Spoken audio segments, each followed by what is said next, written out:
आज की कहानी का शीर्षक है कब्रिस्तान। मनोहर का घर पुराने कब्रिस्तान के पीछे था और उसके घर की छत से वह कब्रिस्तान अच्छे से दिखता था। वह रोज उस कब्रिस्तान को पार करके ही अपने काम पर जाता था।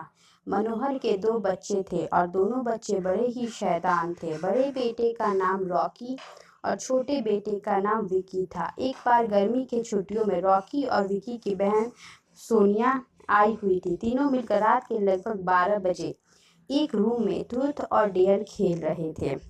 रॉकी सोनिया से पूछता है कि तुम ट्रूथ लोगी या डेयर। सोनिया डेयर लेती है और पूछती है कि तुम लोग कुछ खतरनाक करने के लिए तो नहीं कहोगे ना। रॉकी कहता है, ये हुई ना बात, जो तो जाओ अब छत पर से घूम करके आओ और छत पे रखे गमले में से फूल तोड़कर लाना होगा, तभी हमें पता चलेगा कि तुम छत पर से आई हो।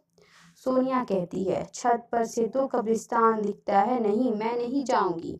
रॉकी और विकी दोनों सोनिया को छत पर जाने के लिए बोलते हैं। सोनिया छत पर जाती है और जैसे ही गमले से फूल की तरफ बढ़ती है तभी उसकी नज़र कब्रिस्तान की ओर पड़ती है। कब्रिस्तान में एक बड़ा सा सूखा पेड़ होता है। वह देखते ही उस पेड़ पर एक सर कटी हुई उल्टी लाश लटक रही होती है। सोनिया उसे देखती है और जोर से चिल्लाती हुई बेहोश हो जाती है। फिर जब सोनिया बहुत देर तक छत पर से नहीं लौटती है तो रॉकी और विकी दोनों डर जाते हैं और वह छत पर जा सकते करके देखते हैं तो पता चलता है कि सोनिया बेहोश पड़ी है। वह तुरंत मनोहर को बुलाते हैं और सारी बात बताते हैं। मनोहर कहता है, तुम तीनों को ऐसा खेल खेलने की ज़रूरत क्या थी? और रॉकी, तुम तो जानते हो उस कब्रिस्तान के बारे में कैसी कैसी खबरें आती हैं, फिर भी तुमने सोनिया को रात में छत पर जाने के लिए क्यों भेजा? रॉकी कहता है, सॉरी डैड, मुझसे गलती हो गई, हम आगे से ऐसा नहीं करेंगे। मनोहर कहता है, और फिर कभी दोबारा ऐसा काम किया तो तुम दोनों को उसी कब्रिस्तान में छोड़ आऊँगा। अच्छा सोनिया बेटा, ये बताओ तुमने वहाँ ऐसा क्या देख लिया था कि तुम वहीं बेहोश हो गई थी? सोनिया सहमी हुई हालत में मनोहर को सारी बात बताती है कि उसने क्या देखा। मनोहर ने उस कब्रिस्तान के बारे में ऐसी खबरें पहले भी सुनी हुई थी, इसलिए वह सोनिया को डांटता नहीं है और बच्चों को संभल कर रहने की सलाह देता है। एक दिन मनोहर को काम से छुट्टी मिलने में देर हो जाती है और उस दिन उसे ऑटो भी नहीं मिलता है। वह पैदल ही घर की ओर चल पड़ता है। इधर विकी और रॉकी दोनों आपस में बात करते हैं। रॉकी कहता है, विकी तुम्हें क्या लगता है सोनिया ने जो कहा वो सच है? मुझे तो लगता है कि वो सिर्फ बातें बना रही है, वो उसका भ्रम होगा। विकी कहता है, अरे नहीं नहीं भाई, तुमने उसकी हालत नहीं देखी, एक दिन भी और यहाँ रुकने को तैयार नहीं हुई। मुझे लगता है कि उसने सच में कुछ देखा होगा। रॉकी कहता है, चलो हम कब्रिस्तान में जाकर खुद ही देख लेते हैं। विकी, अरे भाई तुम पागल हो गए हो, मुझे अपनी जान बहुत प्यारी है, मैं कहीं नहीं जाऊंगा और तुम भी मत जाओ।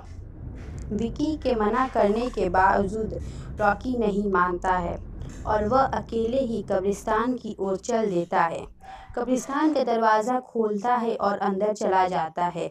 उस पेड़ की ओर भी देखता है जिस पर सोनिया को सर कटी हुई उल्टी लाश दिखी थी। रॉकी खड़े होकर उस पेड़ की ओर देखता है और तभी एक अदृश्य हाथ उसके पैरों को पकड़ लेता है। रॉकी डर जाता है और जोरों से चिल्लाने लगता है, बचाओ बचाओ, मुझे छोड़ दो, मुझे उससे गलती हो गई, मैं फिर यहाँ कभी दोबारा नहीं आऊँगा। दूसरे कोने पर एक कब्र होती है जो कि खुली हुई होती है, उसके ऊपर खून लगा हुआ होता है। वह अदृश्य हाथ रॉकी को खींचकर लाते हैं और उस कब्र में ढकेलने की कोशिश करने लगते हैं। रॉकी चिल्लाता है, छोड़ दो, मुझसे गलती हो गई, मैं फिर यहाँ कभी नहीं आऊँगा, मुझे मत मारो, मुझे जाने दो।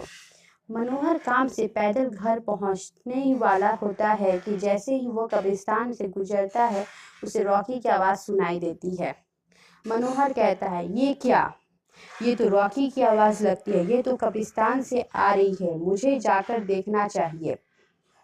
मनोहर कब्रिस्तान में चारों ओर देखता है, लेकिन रॉकी कहीं नहीं दिखाई देता। वह घर लौटकर आ जाता है और विकी से पूछता है कि रॉकी कहाँ है। विकी कहता है, पापा, मेरे बार बार मना करने के बावजूद भी रॉकी कब्रिस्तान में चला गया। वो जानना चाहता था कि सोनिया को जो कह रही थी वो सच है या नहीं। मनोहर कहता है, हमारे पास समय बिल्कुल भी नहीं है। जाओ, घर के मंदिर में से शंख में जो जल रखा है वो जल्दी से लेकर आओ।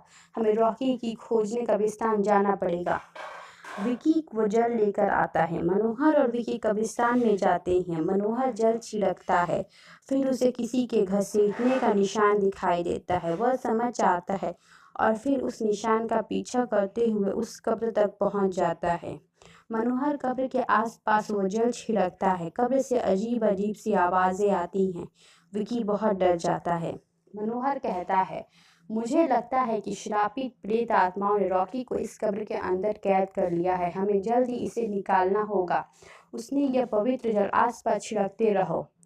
इससे हमें वह प्रेत आत्मा कोई नुकसान नहीं पहुंचा पाएगी। मैं कब्र को खोलने की कोशिश करता हूँ।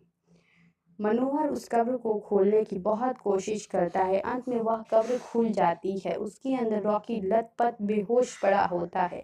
मनोहर रॉकी को लेकर हॉस्पिटल जाता है। उसकी हालत बहुत गंभीर होती है। उस दिन के बाद मनोहर उस घर को छोड़कर शहर से दूर एक दूसरे घर में अपने पूरे परिवार के साथ रहने चला जाता है।